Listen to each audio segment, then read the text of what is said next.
Queridos irmãos, queridos amigos, ouvintes da Palavra de Deus, graça e paz em Cristo Jesus.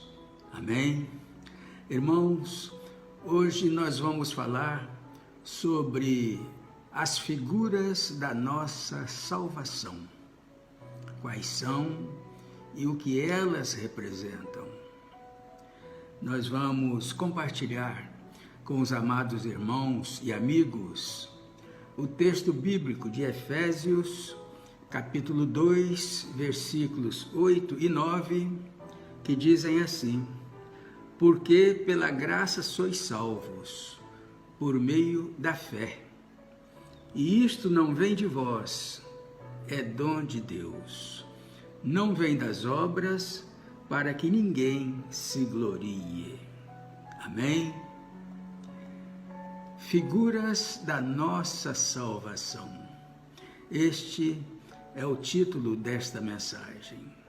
Queridos irmãos, queridos amigos, todos nós sabemos que a salvação vem de Deus. A salvação não é pelas obras que fazemos. A salvação é pela graça. Ela é um dom de Deus, pois ninguém é salvo pelas obras. A salvação que Jesus oferece ao homem é tão somente pela graça. Irmãos, a salvação é de graça, mas existe uma coisa chamada galardão. Galardões são como se fossem medalhas.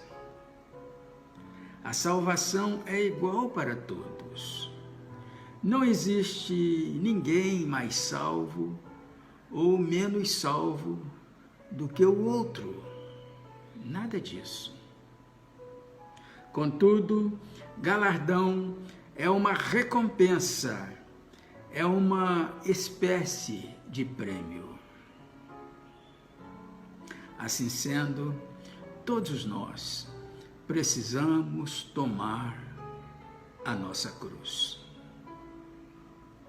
É bem verdade, meus irmãos, que lá do outro lado não vai existir o pecado.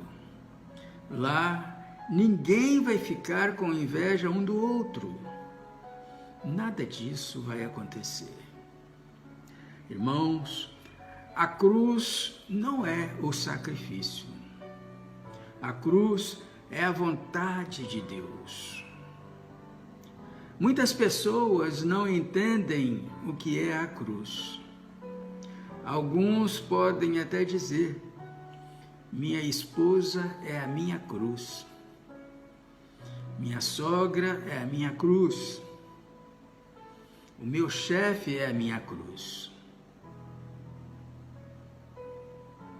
Não é assim que se fala, meus irmãos? Muitos falam assim. Mas não é isso. Não é assim que funciona. A cruz é a vontade de Deus. A cruz é uma escolha. Você é livre para tomar a sua cruz.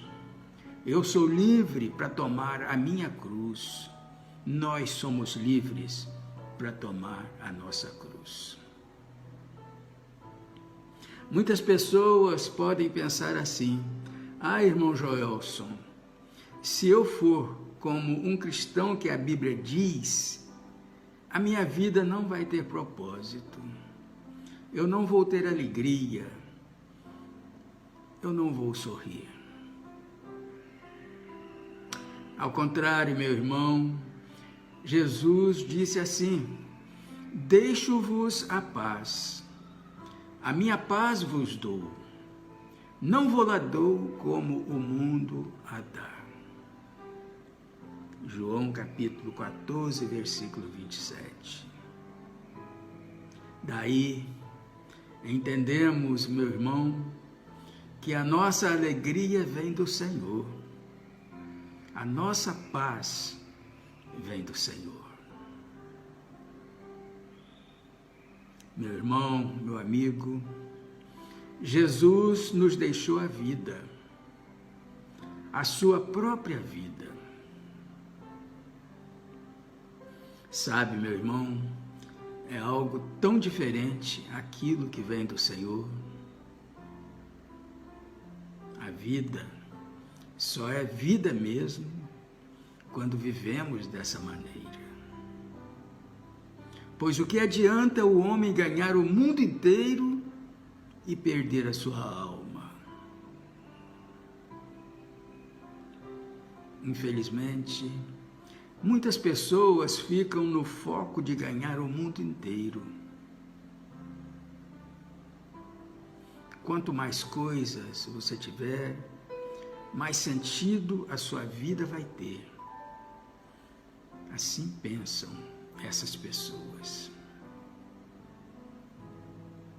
É bem verdade que você pode ter muitas coisas, mas essas coisas nunca poderão ter você.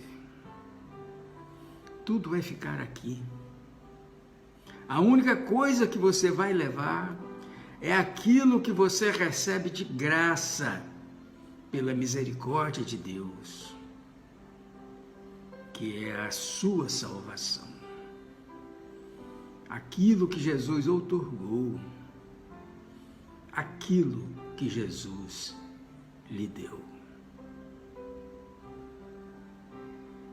A salvação, meu irmão, meu amigo, é pela misericórdia de Deus. A salvação é pela graça, não é por méritos e nem por suas virtudes. Não é pelo fato de você ser um cumpridor de doutrinas. A salvação é tão somente pela misericórdia de Deus. Nesta mensagem, nós vamos destacar as figuras da nossa salvação para que possamos meditar mais na palavra de Deus. A primeira figura, a rocha da salvação. Em Deuteronômio, capítulo 32, versículo 15, diz: E engordando-se Jesurum, deu coices, engordaste-te, engrossaste-te, e de gordura te cobriste. E deixou a Deus que o fez, e desprezou a rocha da sua salvação. Em Salmos 95, versículo 1 diz: Vinde, cantemos ao Senhor, jubilemos a rocha da nossa salvação. Irmãos, todos nós sabemos que na vida teremos aflições.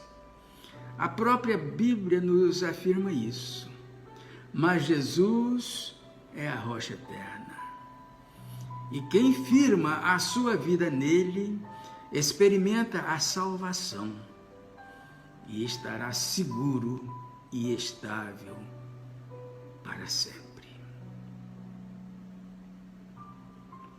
E você, meu amigo, já teve o encontro especial com Jesus?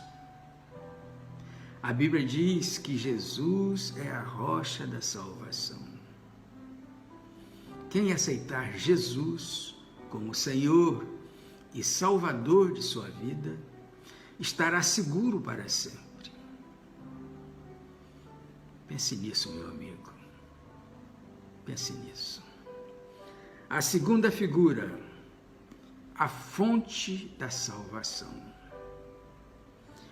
Em Isaías, capítulo 12, versículo 3, diz: E vós com alegria tirareis águas da fonte da salvação. Em Zacarias, capítulo 13, versículo 1, diz: Naquele dia haverá uma fonte aberta para a casa de Davi e para os habitantes de Jerusalém, para a purificação do pecado e da imundícia.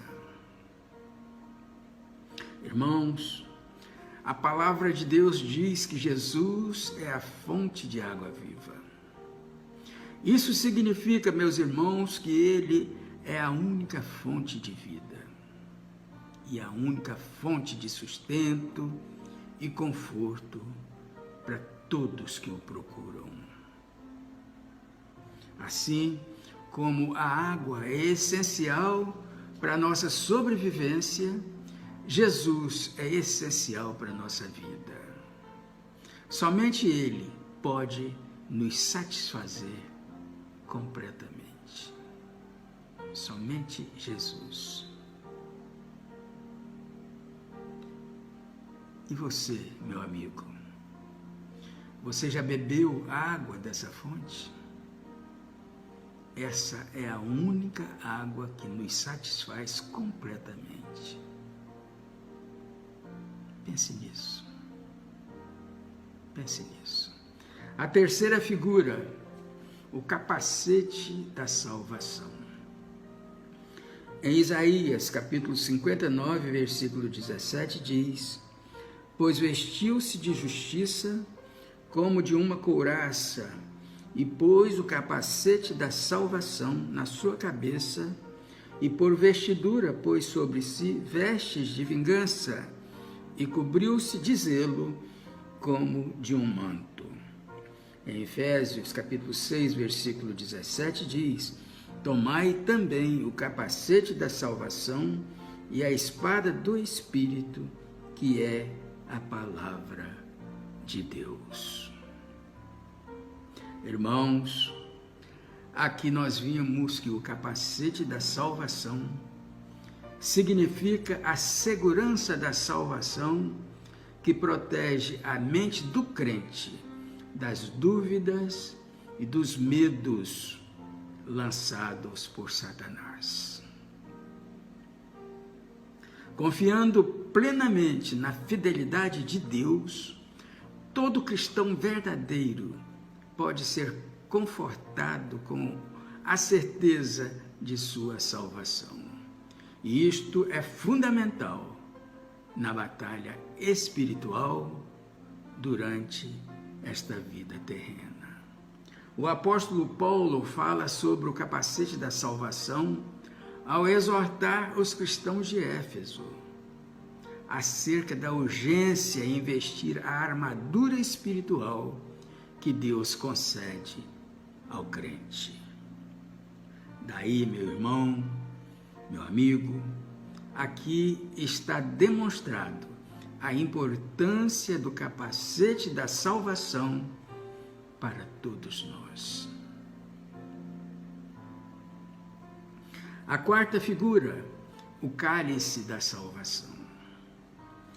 Em Salmos 116, versículo 13, diz: tomarei o cálice da salvação e invocarei o nome do Senhor. Irmãos, analisando o contexto do Salmo 116, podemos dizer que o cálice da salvação diz respeito à celebração de ação de graças que acontece seguidamente na vida e pode se relacionar à nossa salvação no gesto de Jesus na última ceia, que abençoou o cálice e distribuiu o pão aos seus discípulos. A comunhão com o corpo e o sangue de Cristo, realizada pelo cálice da salvação, une a todos ao corpo de Cristo. A quinta figura, as vestes da salvação. Em Efésios capítulo 6, versículo 11, diz assim: revesti-vos de toda a armadura de Deus, para que possais estar firmes contra as ciladas do diabo. Irmãos, o texto bíblico esclarece plenamente que devemos colocar a armadura inteira. Não devemos ficar armados em parte com o que Deus designou e em parte com as armas que as pessoas usam. E nem devemos colocar apenas uma parte da armadura, mas o todo dela. Um cristão precisa de toda essa armadura se estiver prestes a travar as batalhas do Senhor. E se lhe falta uma das armas que Deus designou, a derrota pode ser a consequência. Irmãos, os inimigos são tão numerosos e poderosos que a vitória será impossível, a menos que estejamos vestidos com a armadura divina. Portanto, querido irmão, querido amigo, você tem vestido toda a armadura de Deus? Ou só uma parte dela? A sexta figura, o escudo da salvação. Em 2 Samuel, capítulo 22, versículo 36, diz assim: também me deste o escudo da tua salvação, e pela tua brandura me vieste a engrandecer. E em Salmos 18, o versículo 2 e 35, dizem assim: o Senhor é o meu rochedo e o meu lugar forte, e o meu libertador, o meu Deus, a minha fortaleza em quem confio, o meu escudo, a força da minha salvação e o meu alto refúgio. Também me deste o escudo da tua salvação, a tua mão direita me susteve e a tua mansidão me engrandeceu. Irmãos, inegavelmente, Deus é o nosso escudo da salvação. O relato bíblico diz que por diversas vezes Davi foi levado a lugares perigosos, onde ele esteve a um passo da morte.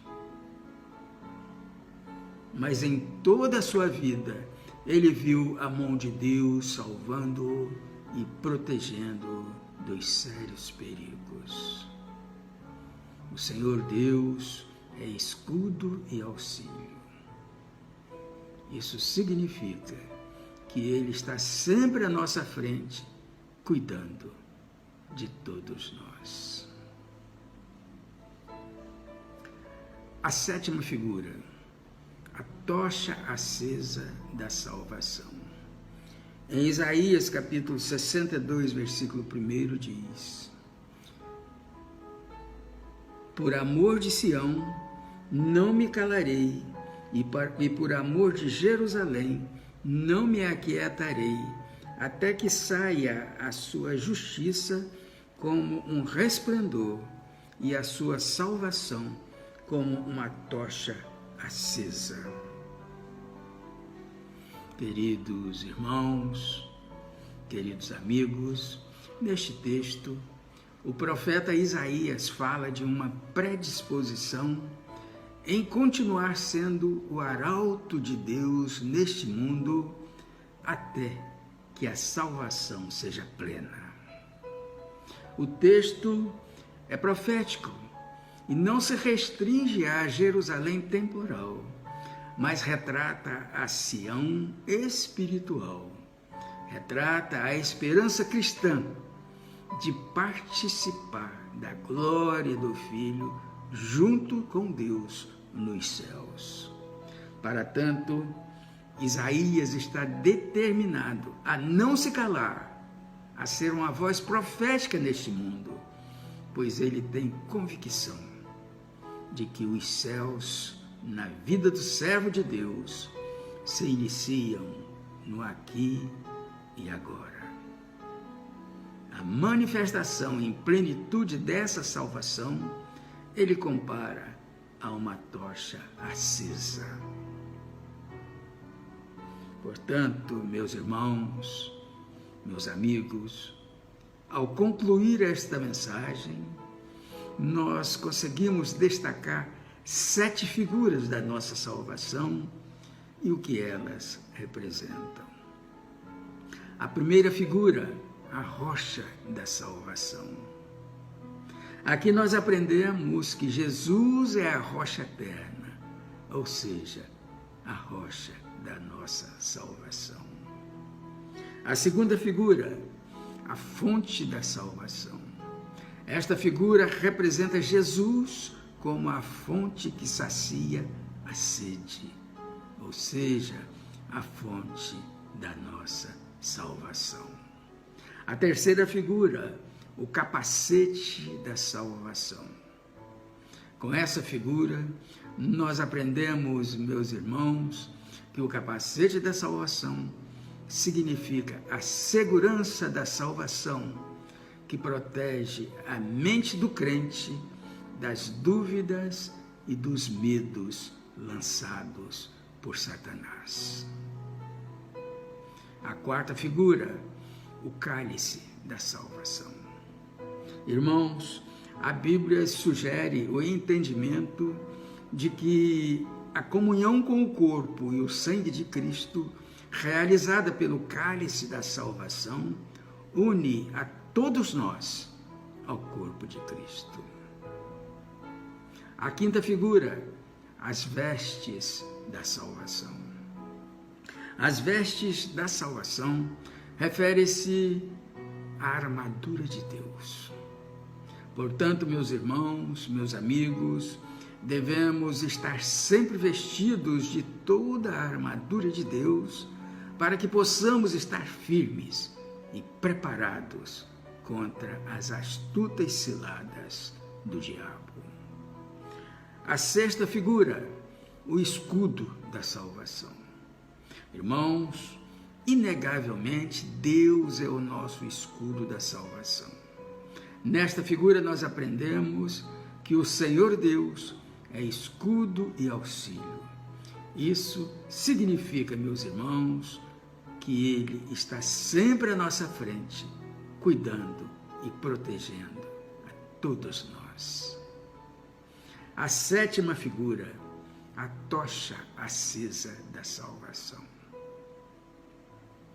Nesta última figura, meus irmãos, nós observamos a predisposição do profeta Isaías em continuar sendo o arauto de Deus neste mundo até que a salvação seja plena, ou seja, até que todos sejam alcançados pelo Evangelho de Cristo. Irmãos, aqui nós vimos que Isaías está determinado a não se calar. Ele está determinado a ser uma voz profética neste mundo, pois ele tem convicção de que os céus, na vida do servo de Deus, se iniciam no aqui e agora. A manifestação em plenitude dessa salvação, ele compara a uma rocha acesa. Portanto, queridos irmãos, queridos amigos, que todos nós, a exemplo da determinação do profeta Isaías, possamos também sermos arautos de Deus aqui neste mundo, até que o Evangelho de Cristo Jesus alcance toda a humanidade. Amém? E que Deus assim nos abençoe.